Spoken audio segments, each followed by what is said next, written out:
Nahati ang katawan ng isang lalaki matapos madaganan ng bato sa Batangas. Sa Negros Occidental naman, nasawi rin ng dalawang lalaki matapos makuryente. Paspasan natin ang mga balita sa probinsya.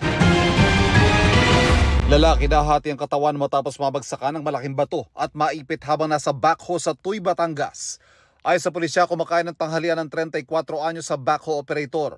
Posibleng lumambot daw ang lupa sa gilid ng bundok, kaya nahulog ang bato. Nakipag-ugnayan na ang may-ari ng quarry site sa mga kaanak ng biktima. Rider patay matapos mabangga ng van sa Concepcion, Tarlac. Ayon sa pulisya, sa lakas sa pagkakabangga, nahulog ang 33 anyo sa biktima sa kanal. Nag-uusap na ang pamilya ng biktima at driver ng van habang nagpapatuloy ang investigasyon. Sa Concepcion, Tarlac pa rin, dalawang sugatan sa banggaan ng dalawang tricycle. Halos bumaligtad ang isa sa mga tricycle. Dinala sa ospital ang mga biktima. Nagpapatuloy ang investigasyon habang nakatakdang mag-usap ang dalawang panig. Magbayaw sa Kabangkalan City, Negros Occidental, patay matapos makuryente. Ayon sa pulisya, naghuhukay ng balon ng mga biktima na madikit sa live wire ng kuryente, ang tubong gamit nilang pang-drill.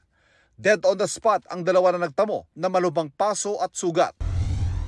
Estudyante nagmomotor, patay matapos mabangga ng bus sa Victoria, Northern Samar. Base sa investigasyon ng pulisya, nag-overtake ang bus sa isang humintong bus. Saktong biglang tumawid ang motorsiklong minamaneho ng biktima. Sumuko sa pulisya ang driver ng bus. Mga kapuso, patuloy na tumutok sa mga balita. Mag-subscribe sa GMA Integrated News sa YouTube.